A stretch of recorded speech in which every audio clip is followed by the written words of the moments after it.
Welcome to 9 to 5 Mac Overtime, Episode 5, with your host, Jeff Benjamin, your other host, Fernando Silva, and special guest, Riley Testut. What's up, Riley? Hey, Riley, how you doing, man? I'm doing great. How about y'all? Doing awesome, Amazing. man.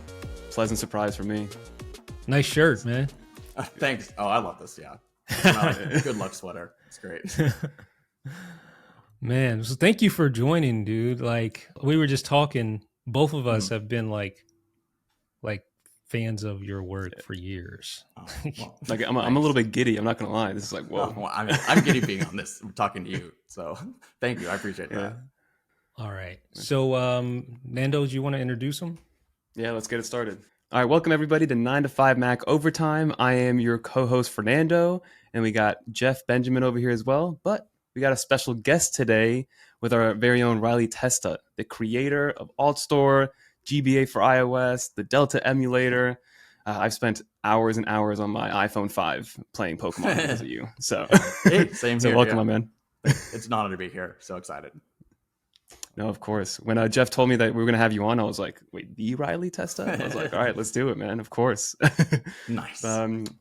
But I know Jeff loaded up some questions for us and for you. And I know a lot of stuff happened this past week with 17.4 beta 1 coming out. So much coming out. Yeah. That I'm still just trying to process and dive through everything, but all great Yeah, things. we all are.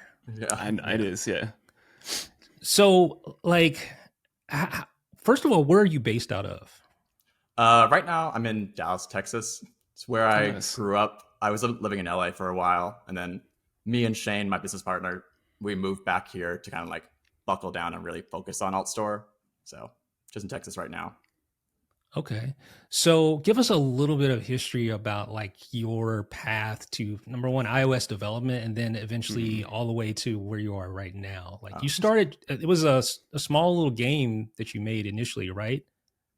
Yeah, the first thing I ever made was like this basic little camera app that you could just like take your phone, look around the world at you, and then you could just like press a button to shoot lasers. And like that was the entire app. Like it was just a camera feed and I used Microsoft Paint to make all the graphics. It's like the A button was just literally a red circle in Paint with an A on it, and just shooting that. And that was like the first thing I ever made. And I was like, this is so cool. I love this. And then I like went into, for a while, I was working on camera apps, or that was like my focus. I really loved camera apps. I really wanted to have like the camera app that had all the features. And so then I like put all my time into Camera Prime. That's what I called it. And I was like, this is the app I'm going to be known for. I'm going to like put all the features, anti-shake, the timer. And I was really pumped on it, focused on it. And I mean, it did fine. Like it was cool. I was in high school at the time. So I was just like making an app on the side, and it was cool. Like it got any income at all, but I was just basically just focused on it. What year was that? Just to give the people an idea. Like time, like what iPhone was it? What year timeline was? That was back 2010. Yeah, iPhone 4 era. Yeah, because I was using.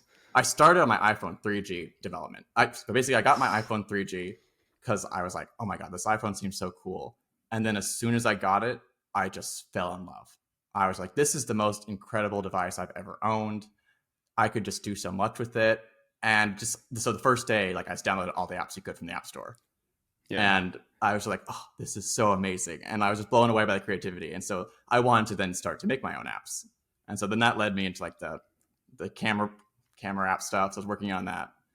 And then, so that was my main focus. And this is 2010, iPhone 4. And then I randomly one day like came across some open source code for like a Game Boy Advance emulator. And it was GPS phone, if you knew that one from the jailbreak days. And I was like, wait, this is all the code. Like, I'm a developer. I can just download it and compile it and put it on my device. And so that's what I did with some like tinkering and making it like actually work on non-jailbroken.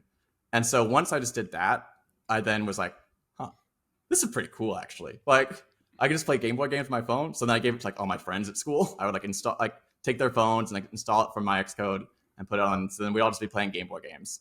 Man, I bet you were super popular, right? Oh yeah, super. It did work out actually that all the cool kids actually like Pokemon. Like everyone likes Pokemon. So yeah, it was on just like we're all playing Pokemon in high school just on our phones. And then it's just like, but I thought it was like this random side project I was working on. Like, I didn't expect it to go anywhere. I still thought Camera Prime was going to be like my main thing. And so it was then that there was like a tool that called Mac Build Server, and it just allowed you to basically connect any of your open source apps with their service, and they'd use an enterprise certificate to then distribute your app. And so then I was like, oh, okay, this is amazing. I can, my GBA, what I call GBA for iOS, was open source. So I was like, okay, connect it to the service. Then anyone can just download an enterprise signed version of GBA for iOS without any workarounds. And so I just did that. Basically, I like hooked it up. I was like, this is cool. Let's see what happens with it. And then it just turns out that was actually a really popular idea. It turns out a lot of people like really wanted to play Game Boy games on their phone.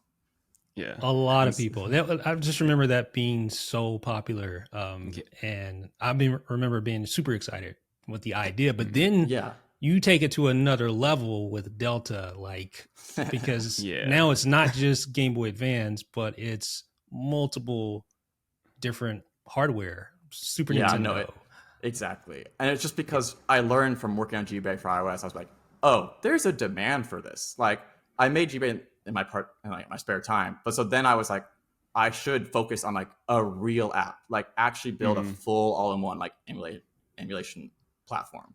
And so that's what made me get started with Delta, because I wanted to make the premier like emulation experience exactly for that. Yeah, I remember back in the day, because back in like 2010, 2011, people were still using Android phones. I remember my buddy had that Moto Droid, and he was downloading emulators directly from the Play Store. And I had my iPhone 3GS or whatever the case was, and he would just be playing Pokemon. And I remember being so jealous. And then that's kind of what led me down the Cydia path and jailbreaking my phone. I also jailbroke my 3G at first, literally for like a week, because I did not like jailbreaking. It was a lot of work, but I wanted to play Pokemon. So I jailbroke and I got GPS phone. And I was like, this is so cool. And then I was like, it's not worth jailbreaking for that. But yeah, it's just being able to play Pokemon just handheld is just like such a perfect fit, in my opinion. So yeah, and now it's funny. The resurgence is huge now, like with the analog pocket, and also with your still Delta coming around, and AltStore, and the Pokemon cards coming back. It's funny, man. I could go down a whole rabbit hole. I don't want to go into the Pokemon aspect. I mean, same. Yeah, I truly could.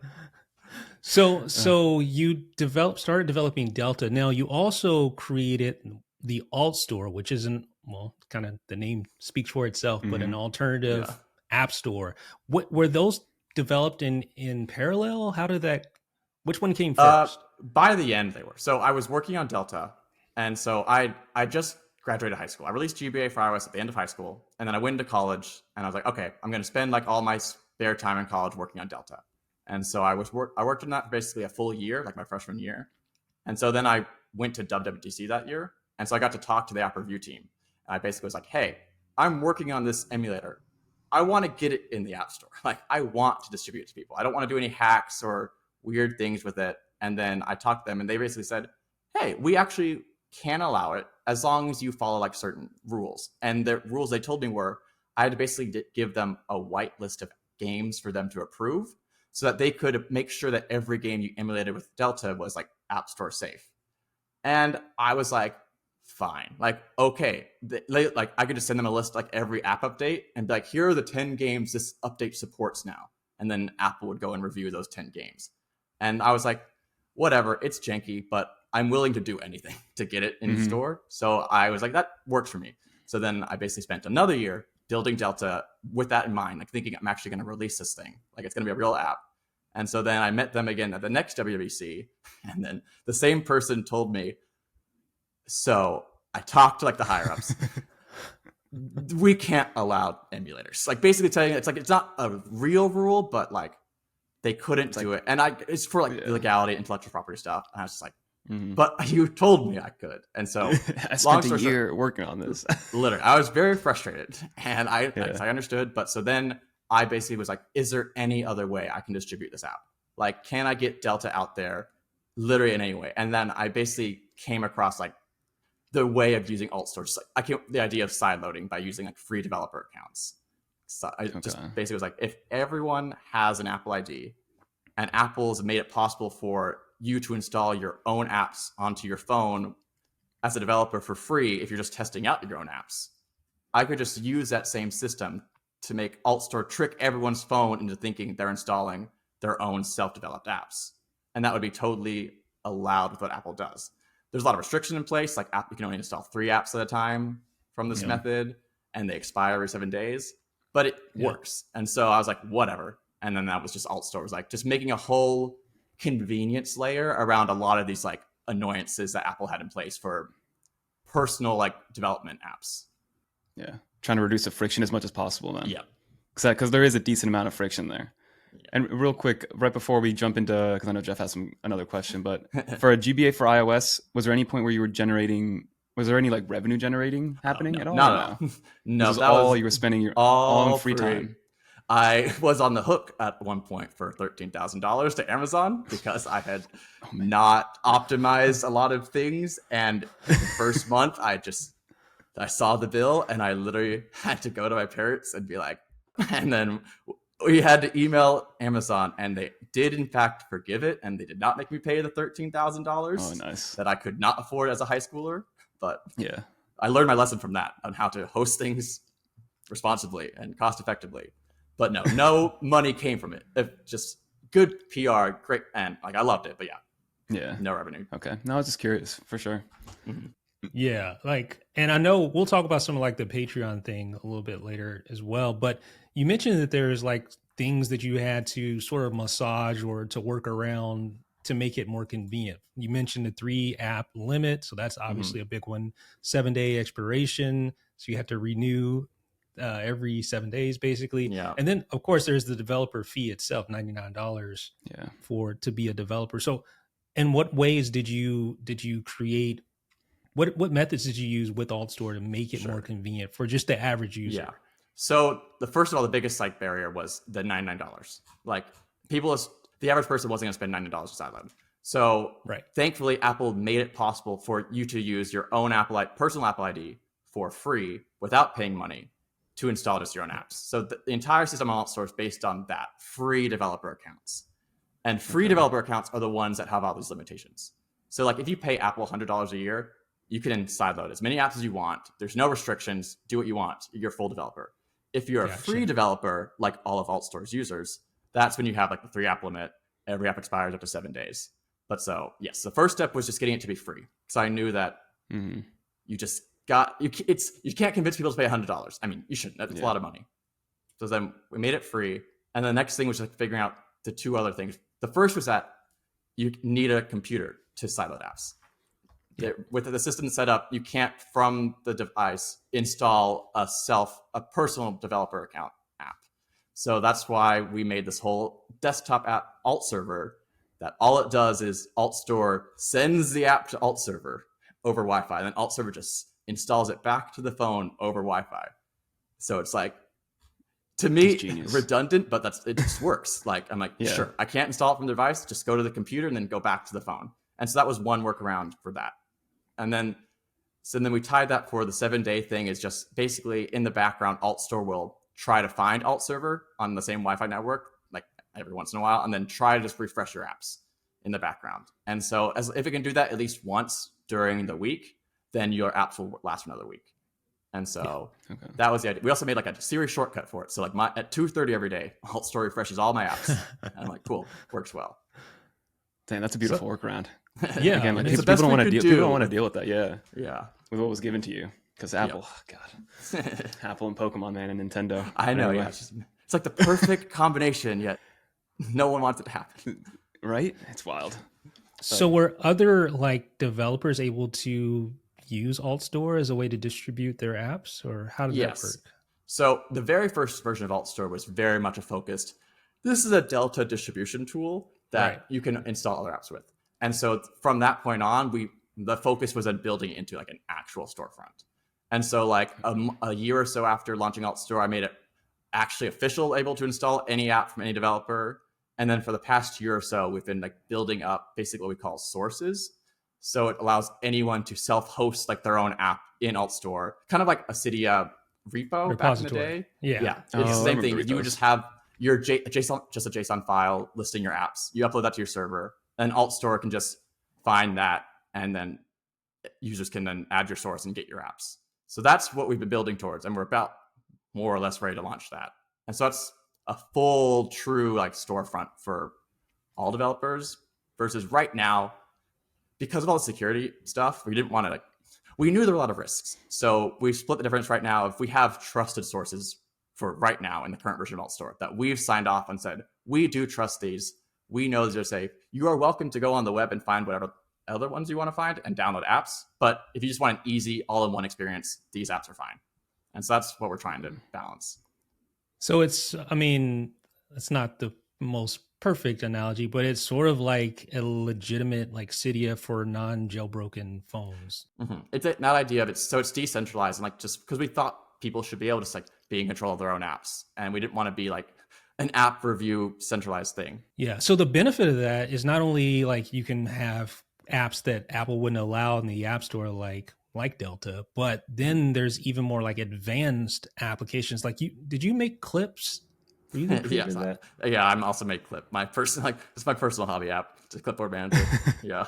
Yeah. But that also has advantages over the clipboard because there's tons of clipboard managers on iOS. But what is the advantage of Clips? Just that it can run in the background.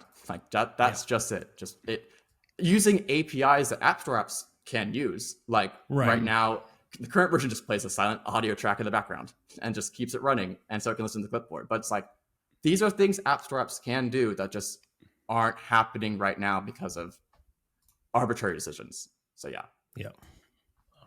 Well, that takes us to the big sort of elephant in the room.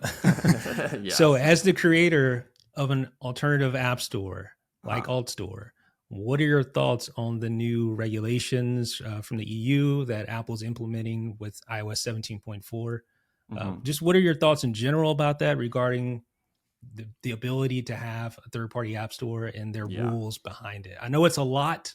There's a lot. But yeah, I'll just start with saying, I honestly think high level, I think there's a lot of good changes for the platform, and honestly more than I expected in some ways. But I don't think it goes too far. Like, most importantly, I don't think it's gonna disrupt, honestly, the current App Store ecosystem too much. And that was what I was most concerned about. So basically, going into this, I didn't want there to be like just a lot of alternative app stores. Because as a consumer, I like that there's the App Store. I like that I go one place. I like that I get all my apps everywhere. Like, and that's a huge benefit for me. And so whatever I want to see, basically my stance is I want new apps to exist that didn't exist before. And I want apps that already exist to stay in the App Store. That's like my perfect world. And so I think Apple's kind of made that possible with like specifically these types of the restrictions they've added on third-party marketplaces and third-party like apps through marketplaces. I think they've made it that overall there's not much benefit. Like, sure, you could get maybe make some more money outside the App Store, but you have to then pay like the core technology fee. So it's like you have to weigh that benefit pro or con versus being in the App Store. So, like you said, there's so much to go through. But yes, my gut feeling initially is that I think Apple's threaded a good balance here between allowing new things that aren't going to take away from their bottom line and not allowing all the big apps to leave the App Store. Yeah, there seems to be from what we've been kind of reading with the 17.4 update, there seems to be a big enough barrier to entry to create your own alt store, both financially and through all the other headaches that happen, that it won't dilute the current App Store. Because like you said, that was my biggest worry. Like I love the safeguards of the App Store. Yes, there's restrictions and these companies have to pay 30% commission. And I'm sure that's not 100% fair because Apple owns distribution to like every single iPhone. Yeah. But again, as a consumer, I'm happy with whatever app I download. Like there's nothing crazy that's going to happen when I download. Like I'm not going to get hacked through the App Store for the most part, 99% sure.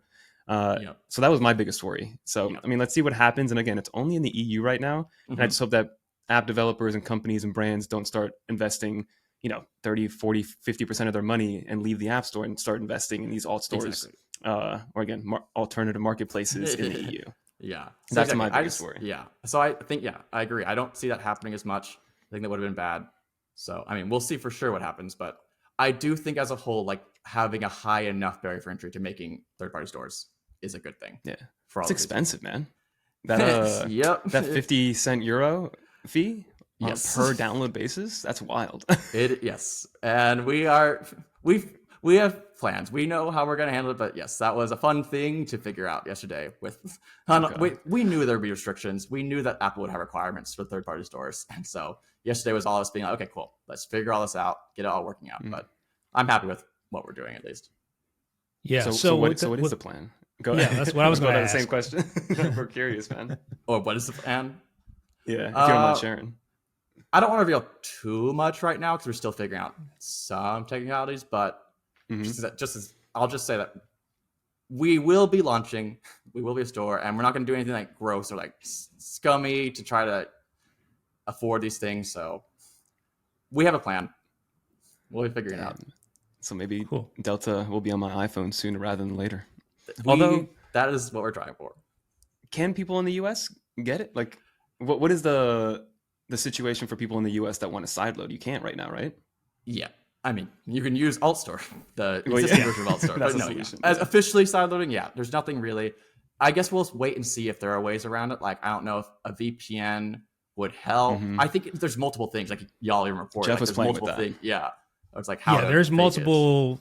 It's more than just your device identifier, more than just a location. It's a combination of multiple factors that Apple is keying in on to see if for eligibility requirements. So I think it will be a pretty tough thing to overcome. Not to say it's impossible, but they're not making it easy. No, not at all. And my personal favorite part is that to test this work, we may have to literally fly to Europe to just be like, does it work? Just debug it and be there. Because I'm like, yep, I don't know if I'm going to be able to test it from here. And like, that's true. Yeah. So just one of those things where like, oh, we got to figure that one out too. Yeah, I guess that's the other question. It's like, all right, just from a business perspective, like, is it worth launching an app store when it's only limited to the EU? Or are you looking at this more from a long-term perspective that Apple, because it's just basically a software switch where they can say, okay, it's enabled in the US now. And then, they developed it so they don't have to continue to like push a new version of iOS, in other words.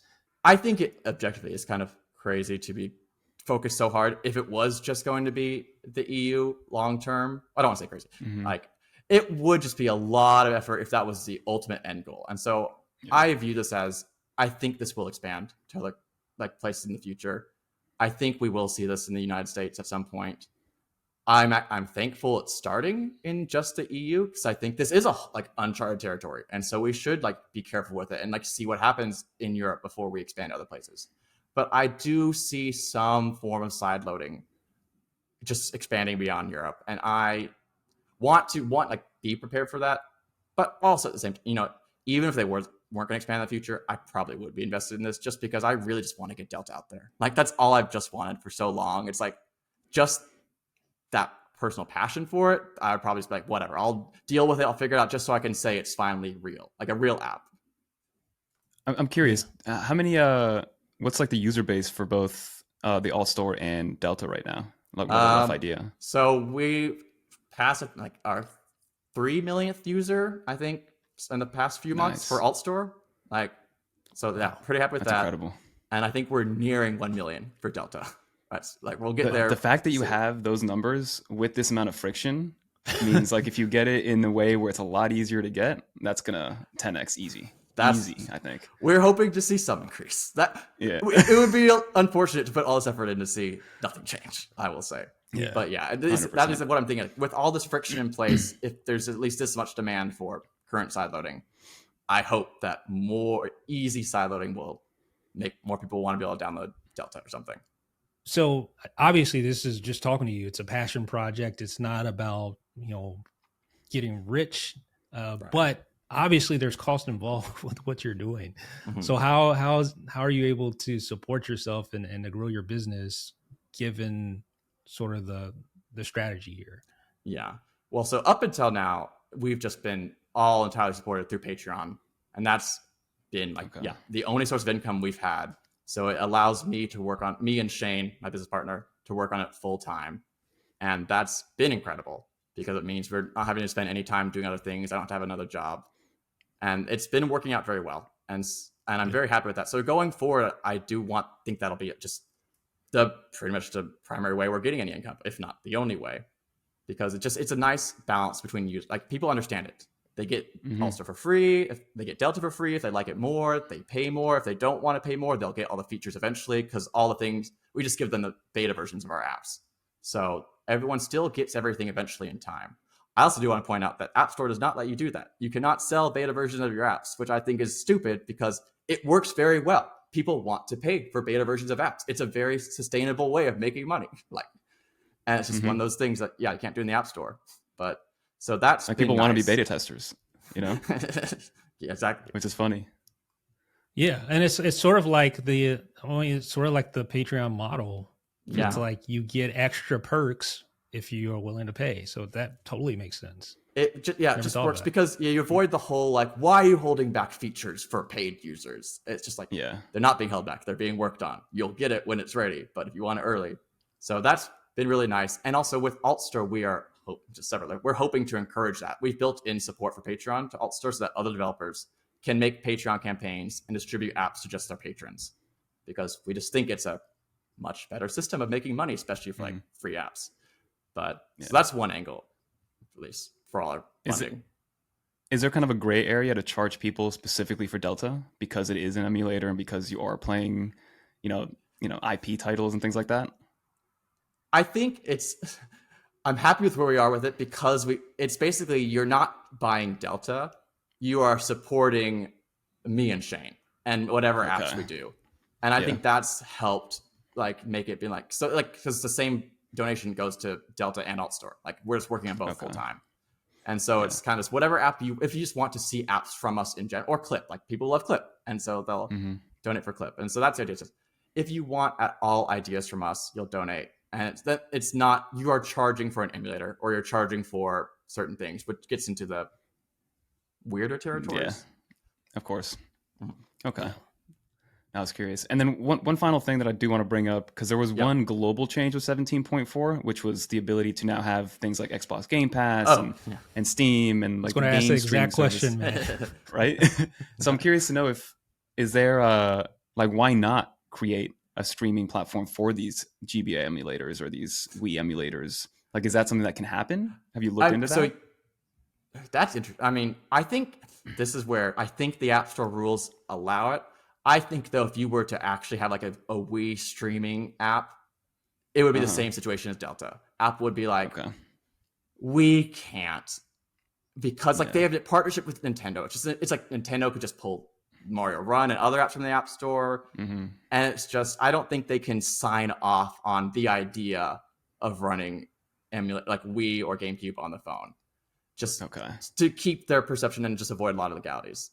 But I don't think they care. I think people think Apple doesn't like emulators, and I'm they don't care at all. They actually, I bet they think it's cool that you can do this stuff on the iPad. They just don't want to get involved and want to keep themselves safe. So no, I don't think we'd see emulator streaming, but I do think it's a great rule change. A rule change we need to see, and I'm excited to use Game Pass.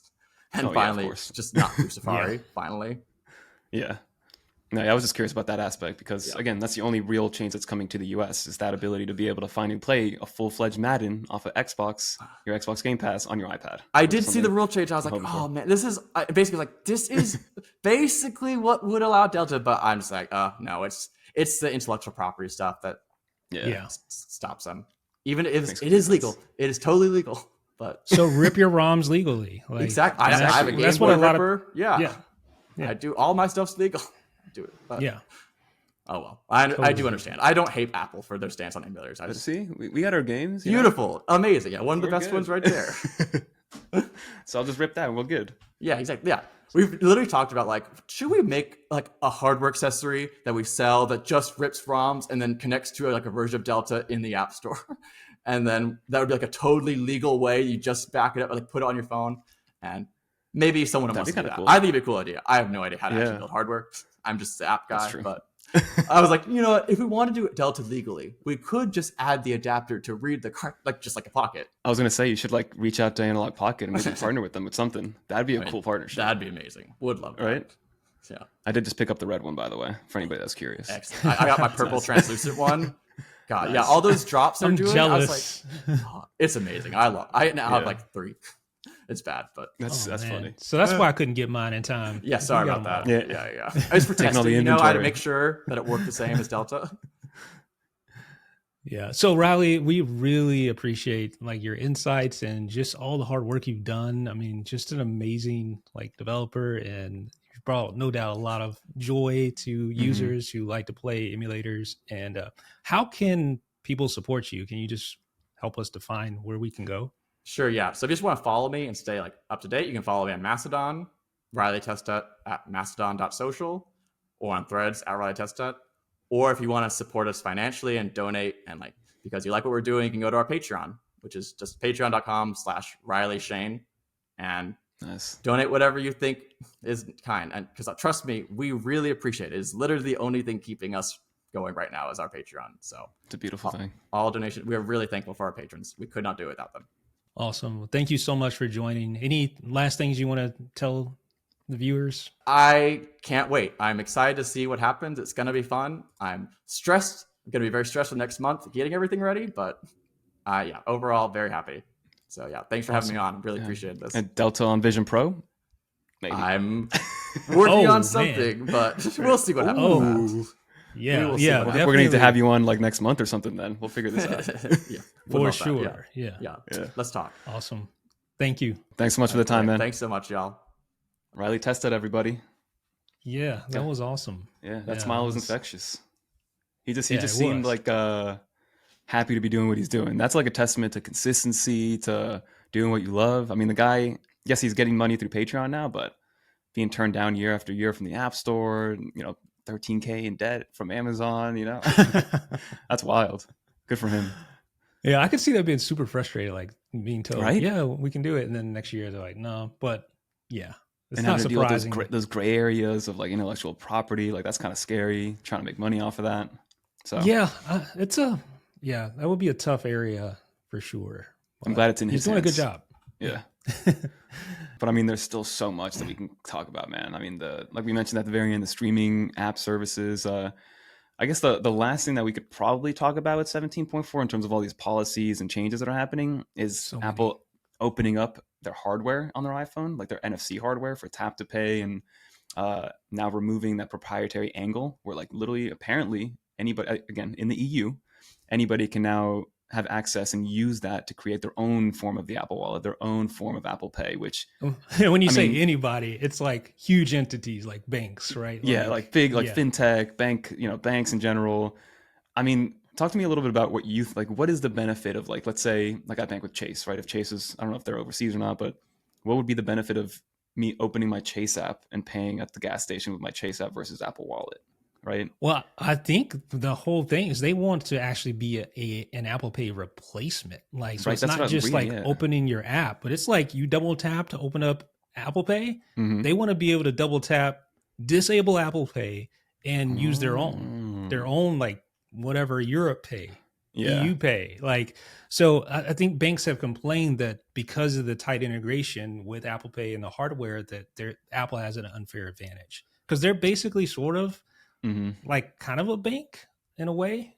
Or at least a medium to a bank, Yeah. So banks have argued, and other entities have said, well, it's not fair that Apple gets to have this. Basically, they want to be able to, like, you hold your phone near a payment terminal that you could get EU Pay to come up, right? Instead of Apple Pay. Like, I wonder what I guess Apple definitely makes some money off each transaction on Apple Pay. Like, I think we've seen the numbers. Like, Apple Pay generates a ton of money for them now, which is wild. Like, I'm happy with Apple Pay. I rarely carry my wallet anymore. It's very rare. Like, I just have my ID in my car. That's pretty much it. But I want to know, like, what do the banks want out of it? They want to cut out Apple as a middleman. Do they collect more data? Is it a way for them to save a little bit of extra money on a per transaction basis? Like, those are all things that I want to know. I think all of the above. Yeah. All the above.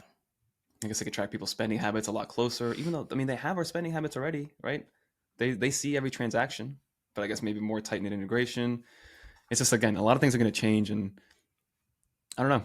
It's interesting how Apple's had to really, like, their hand was forced in the EU. The USB-C, in my opinion, net positive. Love USB-C. Thank you, EU, for that. For sure. But this part, I don't know. I'm kind of in the middle where it's like, the chicken and the egg when it comes to the App Store. Like, and developers need the App Store, but then Apple needs the developers to distribute through the App Store to make money. Like, everybody needs each other. So I'm just curious to see how this all unfolds over the next couple months over there. Yeah, my thought on this is that it's just, and I sort of in the show notes just put like convoluted in big letters, because it's just like this whole, like, we're not going to go through everything here because I mean it's kind of redundant. I'm sure the guys over at Happy Hour did a good job of like going through all those things. Oh, absolutely. But like, dude, it's so convoluted. And I was just thinking, what would it feel like to work at Apple? Because this, from what I hear, this all really started, this initiative, even though these rules have been known for a while, actually kicked off in August. So that wasn't that long ago. Think That's about crazy. like, it's after WWDC. Think about the amount of man hours that went into just the documentation. Yeah. Just the documentation. Like writing this all out. Just writing this out. Like, think about how much work went into that, not let alone all the code, all the engineering hours that went into this. And think about if you're an engineer and you this is your dream job, so to speak. And now you're working on all this like red tape, regulatory, like financial, like legalese, and even from a business strategy standpoint, like even that standpoint, like Apple had to reduce their commissions, like, and then internally they're probably like, how much do we reduce it? How much is it enough to make the EU happy? But how much is it enough to deter people from actually doing it in the EU and stay in the App Store? Like, I'm sure so many conversations and meetings were had as to what the perfect number was, And it just, it just feels like this is like, because with the App Store, the whole thing about the iPhone is it was just simple, right? And I think you talked about it with Riley. It's just a simple, like, you go to the App Store, you download an app, you don't really have to think about whether or not it's legitimate or anything like that. And you pay, but it's just easy. But here, everything seems so fragmented, and there's you can do this, but you can't do X, Y, Z. And if you do X, Y, Z, you have to consider B, C, and D. And then it's just like, there's just so much to consider. Even from someone that's just covering this stuff, it seems overwhelming. Think about what it would be like to be in Apple and not only have to come up with this methodology, but to actually implement it. Yeah.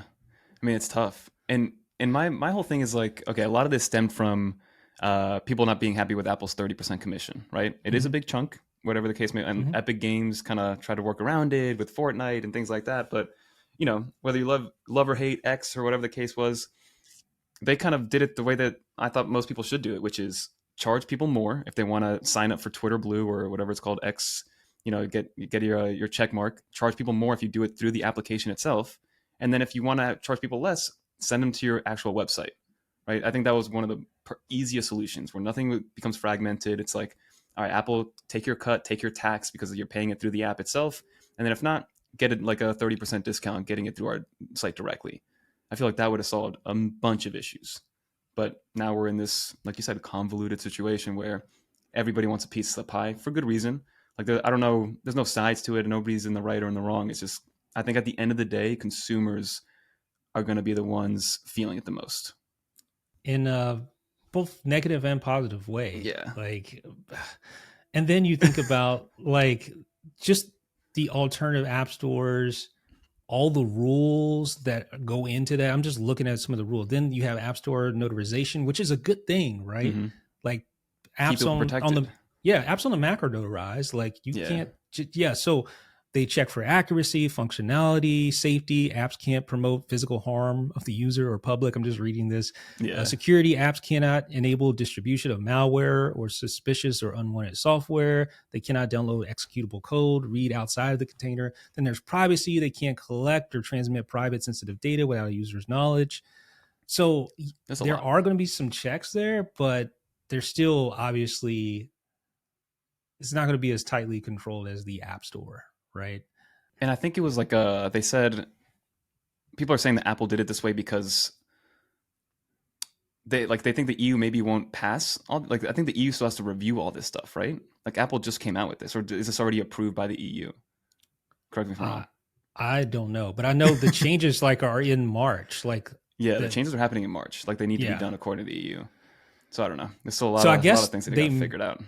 yeah, they may have to review this and just see what's okay and what isn't. But I've kind of stayed away from that, wading through all the weeds of that, 'cause it just Yeah, doesn't interest me at all. It's like just I know. boring. But I know if you guys want to read like the 27-page PDF that describes everything, we'll link it down below.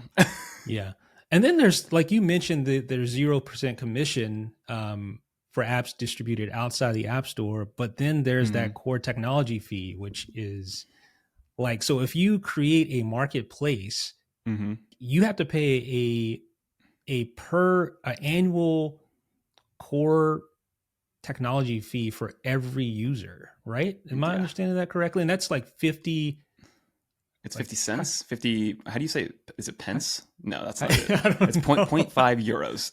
Yeah. Is it Yeah. pence? I don't know. I guess maybe. I don't Yeah. know. But yeah, it's like Um, half a euro, right? yeah. Per But think person about, every 12 yeah. months. So it's like once that year elapses, you got to pay again.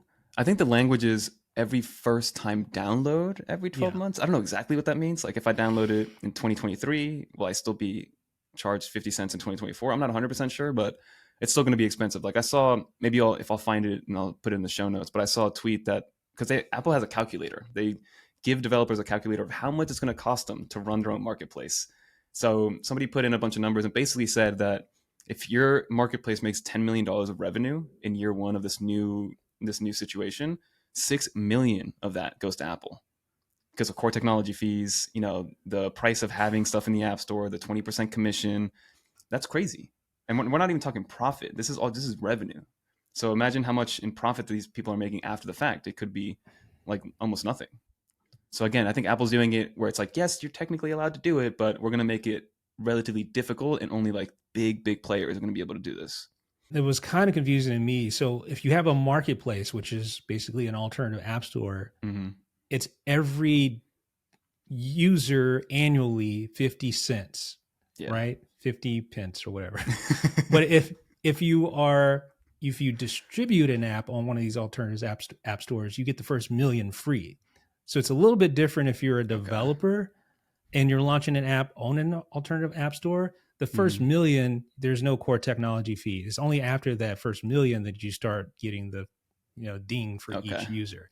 But if you're a marketplace creator, you create your own store, there's no like threshold. It's you're Mm-hmm. getting charged that 50 cents right out of the gate. So that's just really interesting. And then there's reduced commissions for App Store distribution in the EU as well. So they actually Yeah. did, if you want to stay in the App Store, which I think most would Most people are going to. probably, yeah, I would then assume there so. is going to be reduced commissions there. So that 30% has been significantly cut down. Yeah, I So believe there's it's some, 20% now for developers, and then if you're a small business, I think it's 10 in total, or 17% for the larger yeah, companies, and 10, right? yeah, Yeah. 17 plus 3% of apps use Apple's in-app purchase system. And then Mm-hmm. if you're a small business developer, 10% plus 3% down from 15%. Yeah. So yeah, there's a lot to consider here. Mm-hmm. Like, and we haven't even talked about multiple browser options either. It's Oh like, yeah. so like you're going to be able, when an EU user, once iOS 17.4 launches, when you open up, I think it's when you launch Safari, you're Yeah. When you presented launch with a Safari. list. You're presented with the list of all the popular browsers in your location. So it varies Mm-hmm. by various, there's multiple countries in the EU. So if you're in Greece or Germany, for instance, they have a list: Aloha, Brave, Chrome, Yeah. DuckDuckGo, Edge, Firefox, and then you can choose which one you want. And here's the other cool thing: developers can actually use their own engines instead of having Yeah. to rely on WebKit. So basically, up until now, pretty much every browser was at its core the exact same. It was There was all just different Safari. skin. Yeah. Yeah, different skin on top. But now you actually can launch your own engines. It will require a browser engine entitlement from Apple, so they still have to improve that engine. But that is Yeah. kind of cool because now you're going to actually have some real Differentiation. There you go. differentiation. Yeah, there Yeah. we go. You'll have Which some I real, like that. I'm a yeah, fan of the native browsers changing, and also what I like about Apple is Apple's not forcing their hand with Safari. Like it's not you open up Safari and it asks you, do you want to make Safari your default browser? No, it's here are all of your options. Now pick one, right? Instead yeah, of not forcing you, but making it easy for you to pick Safari. So that combined with people or companies being able to use their own foundation in terms of their to create their web browser, I think is going to be I think that's a good change. As much as I like Safari on my phone, I use Chrome mostly on my Mac and on my iPad, right? Just because it's like, I can't really tell why. It's just like something I've gravitated to. It works better most of the time unless you're using Apple native applications and things like that. But being able to have like a true version of Chrome or a true version of Edge or a true version of Brave, I think is going to be beneficial for most people. Yeah, I wholeheartedly agree there. Hopefully that comes to everywhere instead of just the EU, but that is a good change in my opinion. So again, there's tons of stuff you can wade through on this. We'll have links in the show notes as well to all these various documents and stuff like that. I thought it was funny. Apple's press release was very hostile. Like, and you could tell they were ticked. Definitely take a read of that. Yeah. Yeah. Like, they weren't happy about this. We were forced to do this. Like, this is what you got to do now. Yeah. Basically. Now, with all that being said, there were some actual like normal changes that were in iOS 17.4. Yeah. Well, one big one, which I know you liked, with stolen device protection, if you want to walk the people through that one. Yeah. So stolen device protection now, previously it would have the ability to only set up that threshold, that hour threshold, when you weren't at a familiar location like home or work, but now you have the option to always implement that threshold when someone tries to unlock your device there and access your various stuff. So it's basically in any situation, if you have it as always on, like if I'm going in to change my Apple ID password, there'll be a 1 hour delay before I can do that, right? Yeah, which is cool. I kind of like that feature. I do too. Yeah, I think it makes sense. If somebody has your Apple ID or your passcode nowadays, dude, they can get into anything, which is wild. Bank accounts, banking apps, your ID, your Apple Wallet. They can get kind of dangerous nowadays. Yeah, so definitely stay protected, everybody. Yeah, and there's 6 new emoji. What do we get? We got the phoenix bird shaking your head up and down and side to side, brown mushroom, a lime, and a broken chain. Breaking chains. Yeah. So that's actually kind of fitting given the content of 17. One more slap in the face by Apple. It's like, all right, take this one. Yeah. So, and there's Siri now will read messages in additional languages. So there's an option for that. There's hints at a new iPad with landscape Face ID camera. Yeah, which I'm very happy about that one. Oh yeah. Yeah. Felipe was the one that found that one in the code. Yeah. So there is some proof in the pudding stating that we will have the selfie and Face ID camera in the correct position. Yes. Thank you for saying that correct, because that is true, man. I'm sick of having to look like that to the left, and then it's like angled this way, It just looks so goofy. Stage manager's like moving you around the whole time, or not stage. What is it? Center stage. Center stage. Yeah. And then maybe an Apple Pencil 3, right? A Gen 3. But I don't think there's going to be much change. I think they're just adding like Find My to it. And I mean, I don't know what else they could do to the Apple Pencil. And then what Apple Podcasts. Yeah, that's what we have. Transcriptions. Auto-generated transcripts in Apple Podcasts. There's hopefully you guys get this one transcribed. Yeah, maybe. We'll see. It's a lot of me rambling. So in the music app though, the music app, Apple has renamed the Listen Now tab and made it the Home tab, which I think is a good change because I've always been confused by the music. I'm like, which one is like? I don't know if it's just me. Is it just me that's always confused when I look at the bottom of my music app? So I'm a Spotify user, which is crazy, being a 9-to-5 Macer. But Spotify will forever be my number one. I do have Apple One, so I have access to Apple Music. I very rarely use it. I will say that Apple Music does work much better on your Apple Watch. If you go on an outdoor run with just your Apple Watch, Apple Music works better 9 out of 10 times than Spotify sometimes, really? I don't know what it is. Sometimes it doesn't connect my headphones correctly. Sometimes it dies on me. Sometimes it disconnects. And Apple Music works 99% of the time. That's the only time I go to Apple Music. But on my phone, Spotify knows me better than Apple Music does at this point. Yeah. So lots and lots of stuff in 17.4 again. So yeah, check those out. Now, you did some pretty cool videos this past week. So the first video that I posted was about the iPad Air, because we did get a leak by, I believe it was 91 Mobile. So I do think Apple's going to be changing a little bit of what the iPad lineup is going to look like. And definitely stay tuned, because I think 2024, there are going to be a lot of iPads released. And we'll definitely give you guys a buyer's guide, because it's going to get even more confusing than it already is. But Apple is set to release a new, larger iPad Air. right? I think they're taking inspiration from the iPhone Plus models that are working more successfully than anticipated compared to like the iPhone mini models. People don't, the average person doesn't care about the ProMotion display. They don't care about the very nice finishes. They don't care about having the best camera in the world. They kind of just want like a larger display that works fluidly and works reliably. So I think that's what Apple's doing with the iPad Air. They're throwing an M2 chip in there, which will be relatively limited by iPadOS, but you'll have a 60 hertz display, but it'll just be 12.9 inches. And I believe that's going to work with the current Magic Keyboard, just like the 11-inch one does. But it'll probably still have Touch ID. The only difference is going to be the size and the battery, in my opinion. So I think that one's going to be, first off, it's going to be the battery king of the whole iPad lineup. And secondly, I think it's going to sell the most out of any iPad. Absolutely. And to round things off, of course, Vision Pro next week, we get that. So we're looking forward to that. But you did an accessory roundup on the Vision Pro. But before that, looks like there's some delays as well. There are some delays, supposedly. Vision Pro. Are you're still good? I'm still good so far. It hasn't actually shipped yet. I've checked like the UPS My Choice thing, and it just says nothing's waiting on you. So yeah. That's why, from what I'm seeing, people that decided to pick up in store haven't seen any delays. It's just people that are getting them shipped home. Some people are seeing thanks delays. for rubbing it in, man. So I'm just saying, I'm going in store. We'll see, man. You probably will be happy. I'm going to be sad coming Friday. But you did do an accessory roundup, though.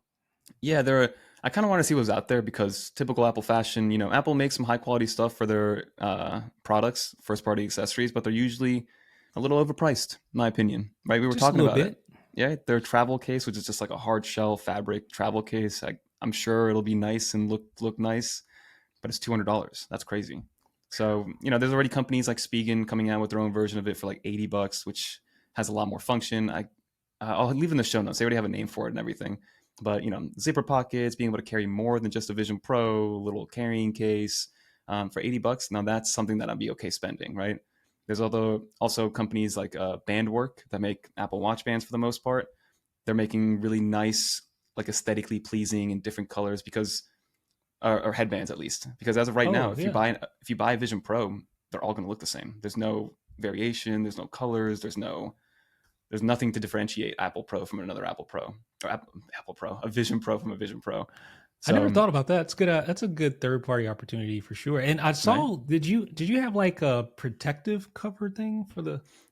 So there's one funny one. I don't think I included it in the video, but I did kind of throw it in our Slack, which was I think Caviar, that company that makes like $100,000 iPhones.